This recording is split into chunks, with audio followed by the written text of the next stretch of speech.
થરાદ વિસ્તારમાં પણ વરસાદ બફારા બાદ ભારે પવન સાથે વરસાદ વરસ્યો।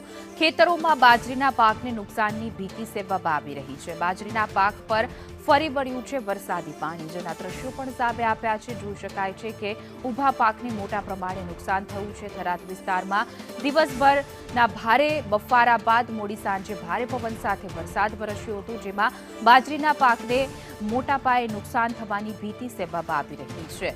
તો બાજરીના પાક પર પાણી ફરી વળ્યું છે। જોઈ શકાય છે દ્રશ્યોમાં ખેતરોમાં પાણી ભરાઈ ગયા છે અને ઊભા પાક ઉપર પાણી ફેરવાઈ ગયું છે। ખેડૂતોના મોઢે આવેલો કોળિયો છીનવાયો છે। તો જ્યાં કે બફારા બાદ ભારે વરસાદ પડતા લોકોએ રાહત પણ અનુભવી છે, કારણ કે વાતાવરણમાં ઠંડક પ્રસરી છે।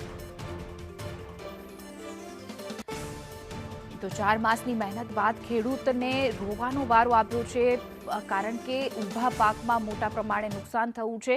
જોઈ શકાય છે ખેતરમાં પાણી ભરાઈ ગયા છે અને જે રીતે ભારે પવન સાથે વરસાદ વરસ્યો તેને લઈને બાજરીના પાકનો સોથ વળી ગયો છે।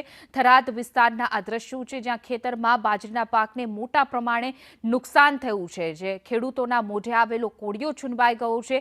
બનાસકાંઠામાં જે રીતે ગઈકાલ સાંજથી જ ભારે પવન સાથે વરસાદ વરસ્યો, ખાસ કરીને થરાદ તાલુકામાં જે વરસાદ વરસ્યો તેને લઈને ભારે ખેડૂતોને નુકસાન થયું છે। ભારે નુકસાનના કારણે ખેડૂતોના મોઢે આવેલો કોળિયો છીનવાઈ ગયો છે। પાકમાં જોઈ શકાય છે કે પાણી ભરાઈ ગયા છે ખેતરોમાં અને પાકનો સોથ વળી ગયો છે।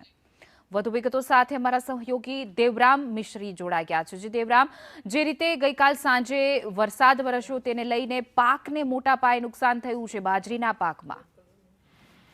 આપણે જણાવ્યું કે અત્યારે લાંબા સમય બાદ ગઈકાલે રાત્રે મોડી રાત્રે વરસાદ થયો હતો, તેને લઈ અને સામાન્ય વરસાદને કારણે શહેરમાં નાનું નુકસાન થયું છે અને વરસાદના કારણે અત્યારે ખેડૂતોને કાપણી કરી બાજરીમાં પાણી ફરી વળ્યા છે અને અત્યારે બાજરીનો જે છે પાક તે પાણીની અંદર તરી રહ્યો છે, તે નજરે છે દરેક બાજુ ખેડૂતોમાં કઈ ખુશી તો કઈ ગમ જોવા મળી રહી છે। તેને લઈ બાજરી કાપણી કરેલા પાકને અત્યારે લાખોનું નુકસાન થઈ રહ્યું છે।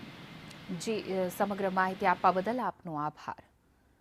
બનાસકાંઠાના થરાદમાં જે રીતે વરસાદ વરસ્યો તેને લઈને બાજરીના પાકમાં મોટા પાયે નુકસાન થયું છે। ખેતરોમાં પાણી ભરાઈ ગયા છે અને ભારે પવનને કારણે જે ઊભો પાક હતો તેનો સોથ વળી ગયો છે। ખેતરોમાં બાજરીના પાકને મોટા પાયે નુકસાન થતાં ખેડૂતોને રોવાનો વારો આવ્યો છે।